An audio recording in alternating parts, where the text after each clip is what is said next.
Assalamualaikum warahmatullahi wabarakatuh. Perkenalkan, saya Sari Nur Hasana dari kelas 4D Akuntansi Syariah dengan NIM 63030210139. Pada kesempatan kali ini, saya akan menjelaskan mengenai korelasi dan regresi. Korelasi, regresi, dan kausalitas. Korelasi menunjukkan derajat asosiasi atau keeratan hubungan antara satu variabel dengan variabel lainnya. Misalnya korelasi pengeluaran iklan dan volume penjualan. Regresi menjelaskan pengaruh satu variabel terhadap variabel lain. Misalnya, pengaruh pengeluaran iklan terhadap volume penjualan. Kausalitas menunjukkan hubungan pengaruh antar variabel dalam dua arah. Terus jenis-jenis korelasi. Yang pertama korelasi positif versus negatif, korelasi linear versus non-linear, dan korelasi sederhana, parsial, atau kompleks.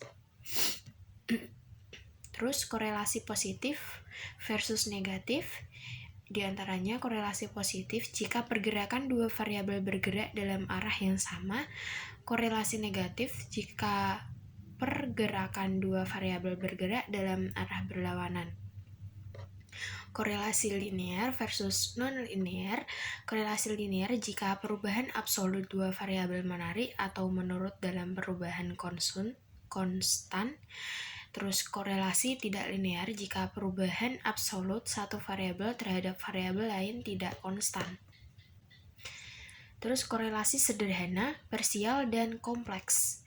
Korelasi sederhana melihat keeratan hubungan antara dua variabel. Korelasi parsial, korelasi lebih dari dua variabel, tetapi kita hanya tertarik mencari korelasi dua variabel, sedangkan variabel lain dianggap tetapi. Korelasi kompleks ketika variabel yang dianalisis lebih dari dua variabel dan kita sekaligus mencari korelasi secara bersama-sama. Terus untuk metode perhitungan korelasi, yang pertama melalui scattergram, terus metode Pearson, terus metode Spearman, dan koefisien determinasi. Selanjutnya scattergram, yaitu diagram pencar adalah sebuah plot data antara satu variabel dengan variabel lain yang memberi indikasi ada tidaknya korelasi antara dua variabel, tetapi tidak memberi angka numerik besarnya korelasi. Terus manfaat scattergram membantu kita melihat apakah terdapat hubungan antara dua variabel dan membantu kita menentukan bentuk hubungan antar dua variabel apakah linear ataukah non-linear. Korelasi Pearson.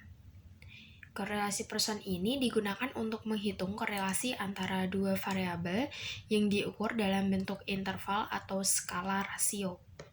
Nilainya min 1 kurang dari sama dengan R kurang dari sama dengan plus 1, terus R sama dengan min 1 korelasi negatif yang sempurna, R sama dengan plus 1 korelasi positif yang sempurna, dan R sama dengan 0 tidak ada korelasi.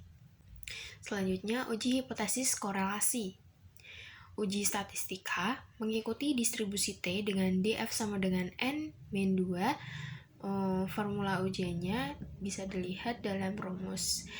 T sama dengan R pangkat 2 akar N-2 per 1 min R S pangkat 2. Terus korelasi antara harga saham per lembar dan dividen dengan diberikan pada contoh sebelumnya sebesar 0,8939 dengan tingkat A sama dengan 5%. Apakah kita bisa menyimpulkan bahwa terdapat korelasi positif antara harga saham dengan dividen?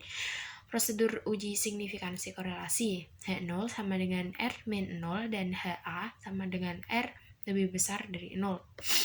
Terus memilih A sama dengan 5% dan uji statistika distribusi T membuat keputusan. Regresi. Analisis regresi merupakan analisis hubungan antara satu variabel dan variabel lainnya. Terus jenis hubungan antara variabel ini, variabel dependen ini adalah variabel yang diestimasi besarnya nilai variabel lain. Terus variabel independen merupakan variabel yang digunakan untuk memprediksi besarnya variabel dependen. Ada dua jenis hubungan. Yang pertama, hubungan positif jika kedua variabel bergerak dalam arah yang sama. Terus untuk hubungan negatif jika kedua variabel bergerak dalam arah yang berlawanan. Selanjutnya, interval estimasi. Regresi untuk prediksi satu estimasi titik atau point estimate. Terus interval estimasi digunakan menjawab soal probabilitas. Terus ada dua jenis estimasi interval, yaitu interval keyakinan yang merupakan estimasi interval untuk nilai rata-rata Y pada nilai X tertentu. Terus yang kedua, interval prediksi yang merupakan estimasi untuk nilai Y pada nilai X tertentu. Terus standard error of coefficient. Kesalahan standar koefisien mengukur ketepatan estimator OLS. Kemudian koefisien determinasi R kuadrat.